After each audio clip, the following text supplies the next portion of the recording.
ఏం చేస్తున్నావు అమ్మా? అన్ని ఉల్లిపాయలు కట్ చేస్తున్నావు? ఏం లేదమ్మా, కూరగాయలు ఇంట్లో అన్ని నిండుకున్నాయి. అందుకని ఉల్లిపాయ పప్పు చేద్దామని ఉల్లిపాయలు కట్ చేసుకున్నా. ఓహో, ఉల్లిపప్పు వేస్తావా? ఉల్లిపాయ పప్పు చేస్తాను. అందులో ఏమేమి వేయాలనో చెప్తాను, వినేసి నువ్వు. ముందు ఈ కందిపప్పు ఉంది కదమ్మా, కందిపప్పు. అవును. కాదు, ఎర్ర కందిపప్పు టేస్ట్ బాగుంటుంది, అందుకని ఎర్ర కందిపప్పు తీసుకున్నాను. ఈ కందిపప్పు అరడబ్బా తీసుకున్నాను. ఇవి ఉల్లిపాయలు ఒక 6 ఉల్లిపాయలు తీసుకున్నాను. ఆ ఉల్లిపాయలు, కందిపప్పు, కొంచెం చింతపండు, ఉప్పు, కారము, పసుపు అన్నీ వేసేసి కుక్కర్లో పెట్టేస్తే 10 నిమిషాల్లో అయిపోతుంది. అవును, ఉల్లిపాయలు ఇంత పెద్ద పెద్ద కోసావు? అది ఉడికిపోతాయి అందులో, ఈజీగా ఉడికిపోతాయి. చిన్న చిన్న ఉంటే బాగోవు. పప్పుతో పాటు ఉడికిచ్చేస్తావు కాబట్టి అవి ఉడికిపోతాయి. ఉడికిపోతాయి, అందుకోసం అని చెప్పని నేను అట్లా చేస్తున్నా. ఇప్పుడు ఇందులో మరి పక్కన బంగాళదుంప పెట్టుకున్నావు, లేవంటూ. ఆ బంగాళదుంప పప్పు చేయలేం కదమ్మా. బంగాళదుంప పప్పు ఎవరు చేస్తారులే. అంటే సాంబార్ చేసుకోవచ్చు, కానీ ఇవి కొంచెము ఈ పప్పు చేసి ఫ్రై చేస్తే ఈ పప్పులో నంచుకొని తింటే టేస్ట్ బాగుంటుంది, అందుకని ఫ్రై చేద్దాం అనుకుంటున్నా. సరే సరే, అయితే ఫస్ట్ పప్పు పెట్టేస్తావా? పప్పు పెట్టేస్తాను. ఇప్పుడు ఈ డబ్బాతోటి అరడబ్బా తీసుకున్నాను. 1.5 డబ్బా మనము నీళ్లు పోసుకోవాలి. ఇక వెంటనే ఈ ఉల్లిపాయలు కూడా ఇందులోనే వేసేసుకోవాలి.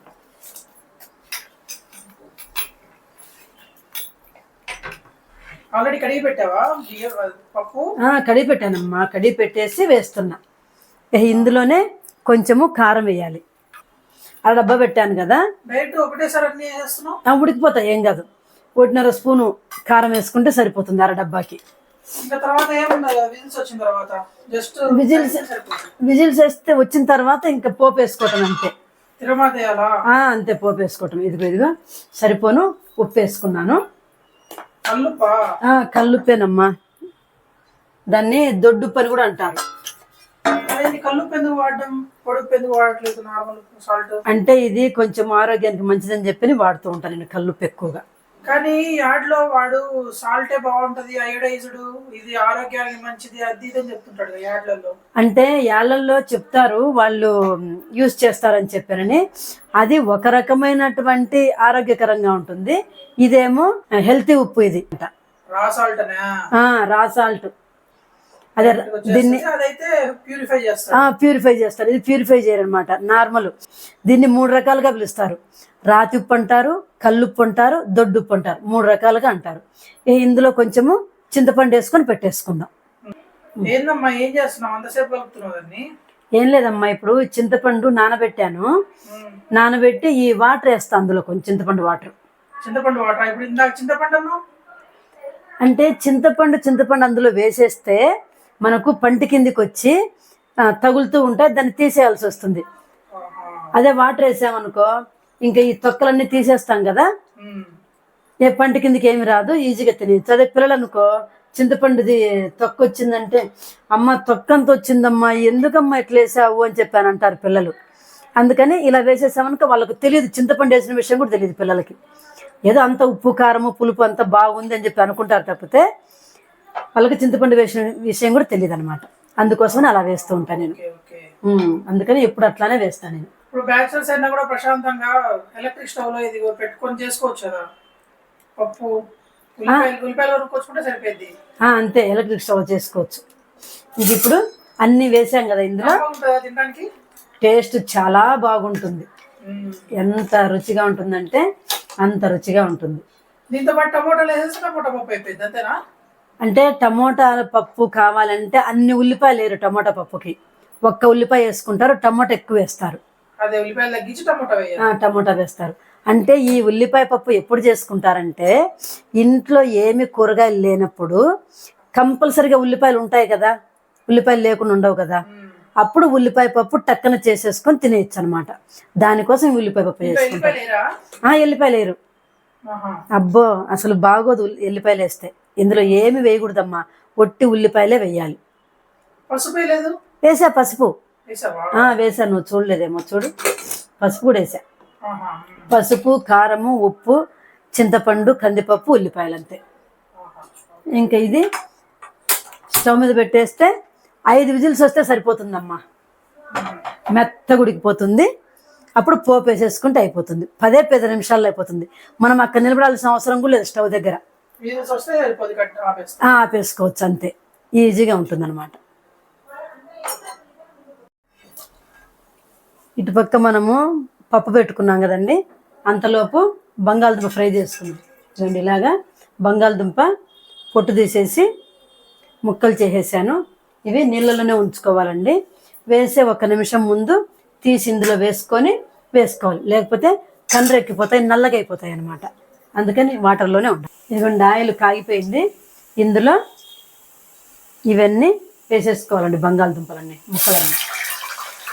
కానీ సింపుల్గా అయిపోతుందండి బంగాళదుంప ఫ్రై. ఇదిగోండి, విజిల్స్ వస్తున్నాయి. ఇది అయిపోతుంది, ఇది అయిపోతుందండి, ఒకేసారి 2 అయిపోతాయి. ఇదిగోండి, 5 వచ్చేసినాయండి, ఆఫ్ చేసేస్తున్నాను. ఇదిగోండి, క్రిస్పీ కావాలంటే కనుక పైన ఎర్రగా ఉండేటట్టు వేయించుకోండి. లేదు మెత్తగా ఉండాలనుకుంటే కనుక ఇప్పుడు తీసేసుకోవటమే. మనకు ఫ్రెంచ్ ఫ్రైస్ ఎలా చేసుకుంటామో అలాగా పైన క్రిస్పీగా లోపల మెత్తగా వస్తుందండి. అలా చేసుకుంటే టేస్ట్ బాగుంటుంది. ఇదిగోండి, ఇంకా ఇలా తీసేసుకుంటే అలా ఫ్రెంచ్ ఫ్రైస్ లాగా వస్తుంది అనమాట. లేదంటే ఇంకా కొంచెం ఎర్రగుంటే మొత్తం గట్టిగా వచ్చేస్తుంది. అందుకని నేను మెత్తగా ఉండటం కోసము ఇలా చేస్తున్నా. అంటే మెత్తగా అంటే పైన క్రిస్పీగా లోపల మెత్తగా. ఈ పప్పులో నంచుకొని తింటే టేస్ట్ చాలా బాగుంటాయండి. అంతేనా? కారం ఉప్పు ఏమేరా? వేస్తా, అంటే ఇట్లా చెప్పాను అంతే. ఇంకా మళ్ళీ కారం ఉప్పు వేస్తా. అంటే వేయించుకోవడం చెప్తున్నా. ఇంకా తర్వాత మళ్ళీ వేరే బాండి పెట్టి ఉప్పు కారము కొంచెం పసుపు వేసుకోవాలంతే. ఇలా ఉంచుండండి, లోపల మెత్తగా ఉంటుంది, పైన క్రిస్పీగా ఉంటుంది. చూడండి, ఇదిగో ఇలా మెత్తగా ఉంటుంది లోపల, ఈ పైన ఇట్లా క్రిస్పీగా ఉంటుంది. ఇంకా ఉప్పు కారం వేస్తే చాలా బాగుంటుందండి. ఇదిగమ్మా, స్టవ్ వెలిగించి బాండి పెట్టేసుకున్నాను. ఇందులో ఆయిల్ వేయాల్సిన అవసరం లేదు, ఆల్రెడీ బంగాళదుంపలకు ఆయిల్ ఉంది కదా. ఇక ఇప్పుడు ఉప్పు కారము పసుపు వేసేసుకోవాలి. ఇందులో ముందు కొంచెం లైట్గా వేసుకోవాలి పసుపు, ఎక్కువ అవసరం లేదు. మనకు సరిపడా కారం, అంటే మనం కారం ఎక్కువ తింటామనుకుంటే కారం ఎక్కువ వేసుకోవాలి, లేదంటే ఈ కారం సరిపోతుంది. అంటే 1/2 స్పూన్ వేసాను నేను. ఉప్పు కూడా బట్టి కదా, ముక్కల్ని బట్టి, అట్లా కాదు, ఎన్ని ముక్కలు బట్టి చూసుకొని అంతే. సాల్ట్ కూడా చూసుకొని, ముక్కలు ఎన్ని ఉన్నాయో చూసుకొని వేసుకోవాలి. ఇప్పుడు ఈ ముక్కలకి ఉప్పు కారం అంతా సరిపోతుంది. ఇదిగోండి, ఇలా వేయించుకొని అన్నంలోనే కాదు, ఒట్టిగా తిన్నా కూడా సరిపోయింది, బాగుంటుంది కదా. ఒట్టిగా తినొచ్చులే కానీ కారం ఉంటుంది కాబట్టి కొంచెం ఎక్కువ తినలేం. ఫ్రెంచ్ ఫ్రైస్ అంటే అది కారం ఎక్కువ ఉండదు కదమ్మా, అప్పుడు కారం తగ్గించుకుంటే అయిపోయాయి. కారం తగ్గించుకుంటే తినొచ్చు, ఇబ్బంది ఏం లేదు. అయితే అప్పుడు ఏం చేయాలంటే దీనికన్నా క్రిస్పీగా చేసుకోవాలి.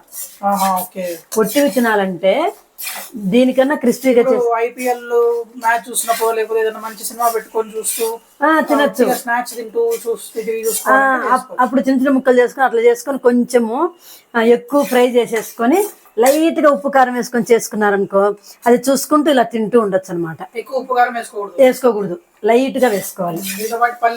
ఇప్పుడు అవి ఇవి తింటూ, ఇప్పుడు చిప్స్ అంటారు కదమ్మా, చిప్స్ లో ఉప్పు కారం ఎక్కువ ఉండదు కదా, కొంచెంగానే ఉంటుంది కదా, మసాలా ఉంటాయి. కానీ మనం మసాలా వేసుకోము, పొట్టి ఉప్పు కారం పసుపు వేసుకుంటాం. ఒకవేళ కావాలంటే మన ఇంట్లో మనము జీలకర్ర వాము అది పొడి చేసి పెట్టుకుంటాం కదా, అది వేసుకుంటే బాగుంటుంది. ఇంకా పని లేకుండా. ఇప్పుడు ఇలా ఎందుకు వేయిస్తున్నానంటే ఈ పచ్చివాసన పోవాలండి, పసుపు కారము, దానికోసమని కాసేపు వేయిస్తున్నా. ఈ కరోనా తర్వాత నుంచి బయట ఏదైనా కొనుక్కోవాలన్నా భయం వేస్తుంది. దేంట్లో ఏం కలుపుతారో, ఏం రోగాలు వస్తాయో. అసలుకి కరోనా వచ్చి బాడీ వీక్ అయిపోయింది. ఎందుకులే బయట మళ్ళీ లేనిపోయిన రోగాలు తెచ్చుకోవడం అని భయం వేస్తుంది. అందుకనే చాలా వరకు ఇంట్లోనే చేసుకొని తినాలమ్మా. నేను ఎక్కువ ఇంట్లోనే చేస్తుంటాను, గమనించావు కదా. అది ఇంక తింటేనమ్మా ఒక బౌల్లో తినచ్చు, స్నాక్స్ తినచ్చు, ఇబ్బంది ఏం. మీరు వర్క్ చేసుకుంటుంటారు కదమ్మా, ఆఫీస్ వర్క్, ఆ వర్క్ చేసేటప్పుడు కూడా కొంచెం కొంచెము తింటూ వర్క్ చేసుకోవచ్చు, ఇబ్బంది ఏం లేదు. సరిపోతుంది. ఇదిగమ్మా, ఇంకా ఇది అయిపోయింది. ఇప్పుడు మనము టేస్ట్ చూద్దాం ఎట్లుంటుందో. ఇదిగోండి, పైన క్రిస్పీగా, లోపల మెత్త మెత్తగా, ఉప్పు కారము ఎలా ఉన్నాయో చూడండి. చూస్తుంటేనే వాసన అదిరిపోతుంది. తిని చూస్తే ఎలా ఉంటుందో చూద్దాం. ఇంకా బబ్బబ్బబ్బా, ఏముందండి!